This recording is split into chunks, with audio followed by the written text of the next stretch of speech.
Apabila aku datang, takkan terlihat. Apabila aku berbicara, takkan terdengar. Memang aku akan datang, tapi hanya untuk mereka yang baik hatinya, mereka yang mengerti dan satu tujuan, yang mengerti tentang harum sejati, juga mempunyai jalan pikiran yang lurus dan bagus tingkah lakunya. Ketika aku datang, tidak berupa atau berwujud dan bersuara, tapi memberi ciri dengan wangi-wangian. Assalamualaikum warahmatullahi wabarakatuh. Rahayu, selamat malam pemirsa di channel Mbah Agus Gunung Budet. Pada hari ini saya ingin menyampaikan sebuah cerita yang berjudul Wangsit Prabu Siliwangi. Cerita tentang Wangsit Prabu Siliwangi ini adalah sebuah cerita tutur yang hampir sama atau mirip dengan cerita pada zaman kerajaan Kediri, yaitu Prabu Jayabaya, dan pada kerajaan Majapahit yaitu Ramalan Sakdupalon Moyogenggo. Cerita ini muncul ratusan tahun yang lalu di daerah Jawa Barat, tepatnya di sebuah kerajaan yang namanya Kerajaan Pajajaran. Kalau di Jawa Timur itu istilah umumnya ramalan, tapi kalau di daerah Kulonan atau di Jawa Barat itu namanya wangsit. Jadi antara wangsit, ramalan, kemudian cerita tutur ini memiliki kelas yang sama pada alur isi daripada cerita tersebut. Nah, cerita tentang Wangsit Prabu Siliwangi ini muncul ketika kerajaan Pajajaran sirna atau istilahnya itu runtuh dan hilang dari tanah Jawa Barat. Di dalam cerita ini terdiri dari 11 bait, di mana pada malam hari ini akan kami kupas bait demi bait dan pemaknaannya. Kemudian kita hubungkan dengan peristiwa yang pernah terjadi dan peristiwa yang akan terjadi. Cerita tentang wangsit atau ramalan atau cerita tutur yang dipercaya oleh nenek moyang kita itu tentunya sudah melalui sebuah pengamatan, dan kalau istilah sekarang ini adalah sebuah riset. Tapi karena dulu tidak ada nama riset, tidak ada penelitian, maka yang ada adalah bahasa titen-titen atau niteni, yang dalam bahasa umumnya kelole entenono titen deli dukul. Itu. Jadi bait demi bait akan kami baca dan harap cerita ini dipahami secara jernih, tidak usah berpikir yang terlalu jauh, tidak usah terlalu politis. Ini adalah pesan peradaban yang harus kita ingat demi kebaikan kita dan kebaikan bangsa kita ke depan. Di bait pertama itu ramalannya begini pemirsa. Ti mimiti poe ieu Pajajaran lengwit ti alam hirup, lengwit dayeuna lengwit nagarana.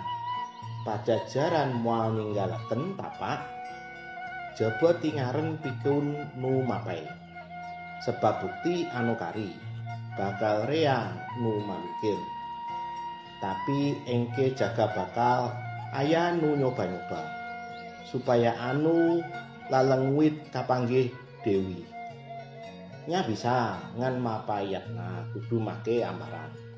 Tapi anu marapanya lobana areyu aing pang pinterna mudu areduan heula. Mohon maaf, saya bukan orang Sunda, tapi canggah wareng saya dari jalur bapak ini adalah beliau dari Kulonan, dari Sunda. Jadi saya sangat tertarik untuk menerjemahkan ini karena leluhur saya dari jalur bapak saya, mbah kakung saya, canggah saya adalah beliau dari Kulonan, dari daerah Pajajaran. Itu cerita dari nenek dan kakek saya. Artinya adalah Semenjak hari ini Pajajaran hilang dari alam nyata. Hilang kotanya, hilang negaranya. Pajajaran tidak akan meninggalkan jejak selain nama untuk mereka yang berusaha menelusuri. Sebab bukti yang ada akan banyak yang menolak. Tapi suatu saat akan ada yang mencoba.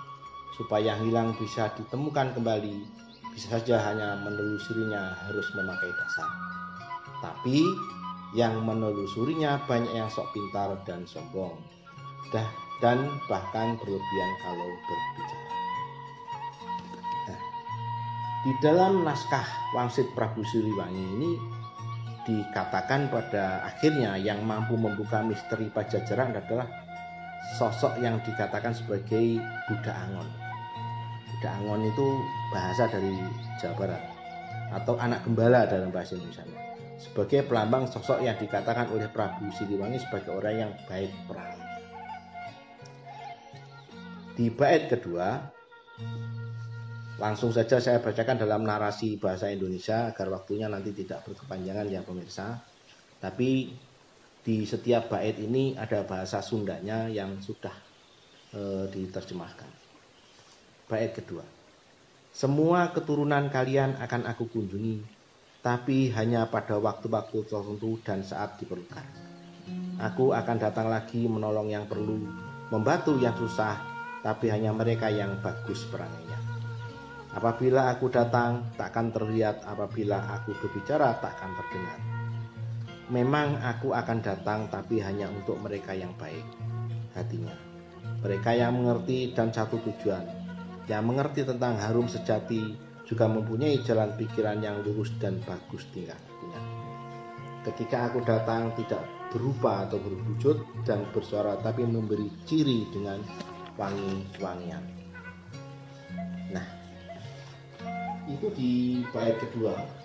Jadi istilahnya ketika Prabu Siliwangi ini sudah meninggalkan kerajaan Pajajaran dan beliau memilih menjauh dari keramaian, di situ beliau dalam naskahnya disebutkan bahwa si Budak Angon yang dikatakan oleh Prabu Siliwangi ini akan selalu datang menemui anak turun atau anak cucu yang selalu istiqomah, ingat dan selalu menjaga daripada leluhur-leluhurnya. Dan itu di Jawa maupun di daerah Pajajaran, dari daerah Jawa Barat itu sangat diakui, dan cerita itu ada.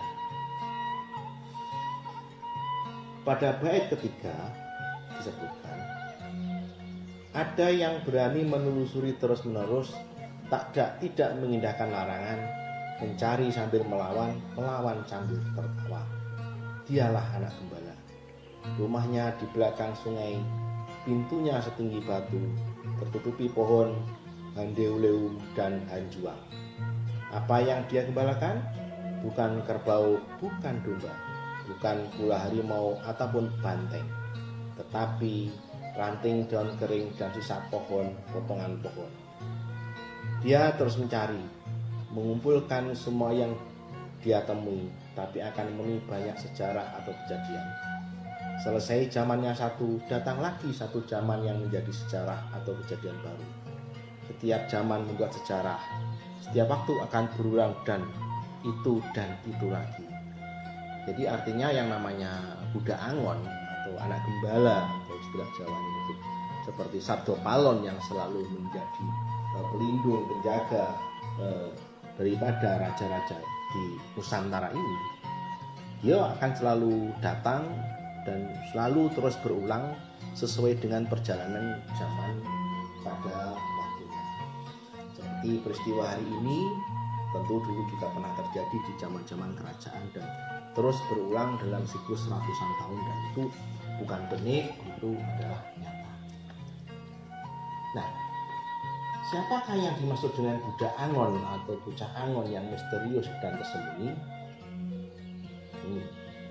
Ini orang-orang yang selalu bekerja, berjuang, memberikan banyak kebaikan, sepi ing pamrih rame ing kali. Jadi namanya Budak Angon ini tidak hanya satu. Jadi orang-orang dengan kategori Budak Angon, bocah Angon, atau orang-orang yang tercerahkan dari para leluhurnya itu banyak di Nusantara ini.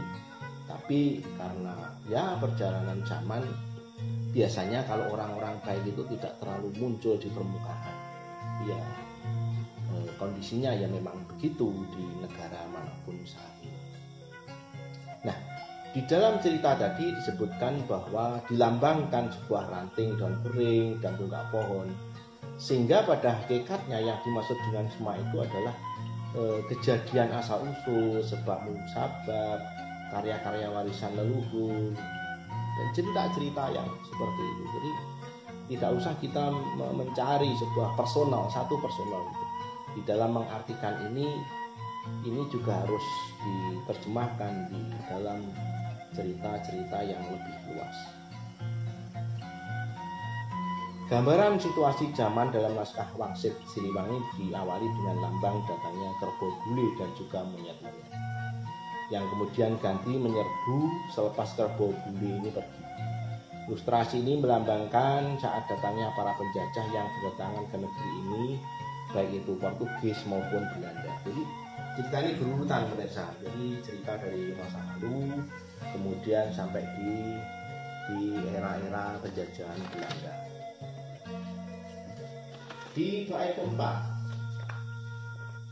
di sini disebutkan, dengarkan, yang saat ini memusuhi kita akan berkuasa hanya untuk sementara waktu.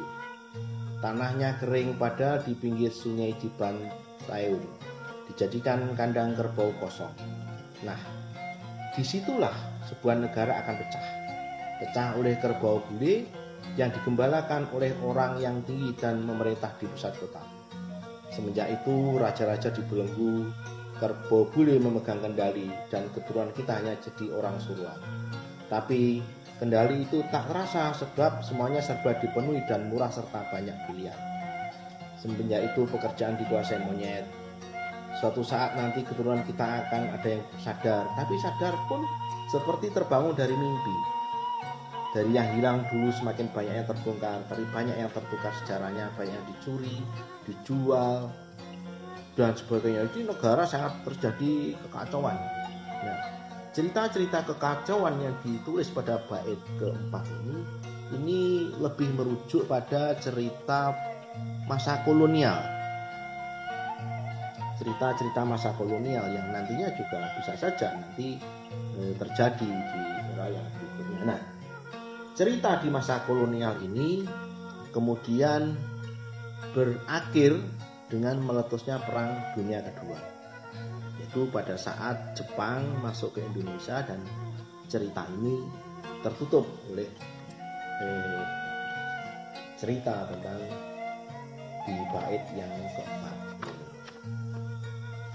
Nah, pada bait kelima disebutkan, lalu sayup-sayup dari ujung laut utara terdengar gemuruh, burung menetaskan telur, riuh seluruh bumi.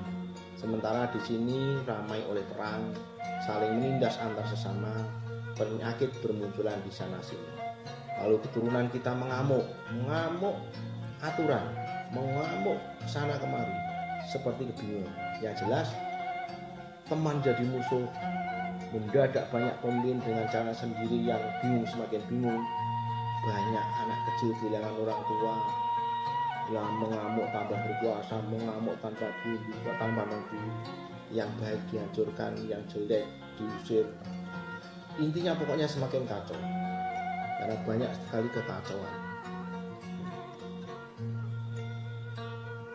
Lalu selanjutnya terdapat suatu masa yang digambarkan dengan munculnya seorang pemimpin negeri dengan gambaran sebagai berikut. Ini bait keempat, ke-6 pemirsa. Bait ke-6, laju ngadeg dewa raja, asalna jalma biasa, tapi memang titisan raja beula jeung biangna hiji putro pulo dewata. Dapukuh titisan raja anyar hese apes purogalaha. Artinya, lalu berdiri lagi penguasa yang berasal dari orang biasa, tapi memang keturunan raja. Dahulu kala dan ibunya adalah seorang putri Bowo-Dewata. Karena jelas keturunan raja, penguasa baru susah dianiaya. Nah, siapakah yang dimaksud dalam cerita ini?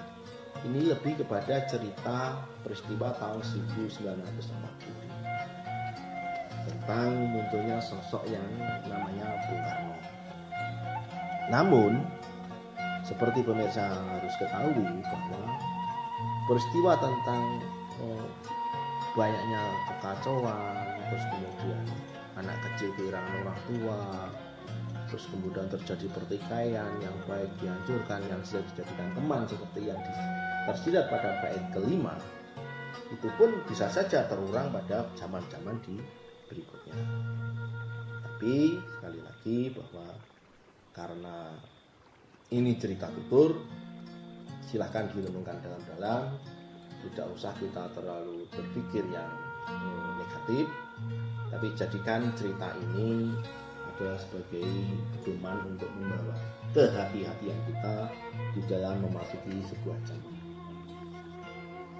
Begitu pemirsa pada episode kali ini, nanti akan kita lanjutkan pada episode berikutnya dengan judul yang sama, dan kita akan lebih fokus kepada kejadian-kejadian yang terjadi di tahun ini dan kejadian-kejadian dari sebelumnya. Demikian kita tutup sampai di bait ke-6, kemudian bait ke-7, 8, 9, 10, dan 11 akan kita lanjutkan di episode berikutnya. Dari Mbah Agus Gunung Budet menyampaikan mohon maaf jika ada salah kata dan kekhilafan. Wassalamualaikum warahmatullahi wabarakatuh. Salam budaya.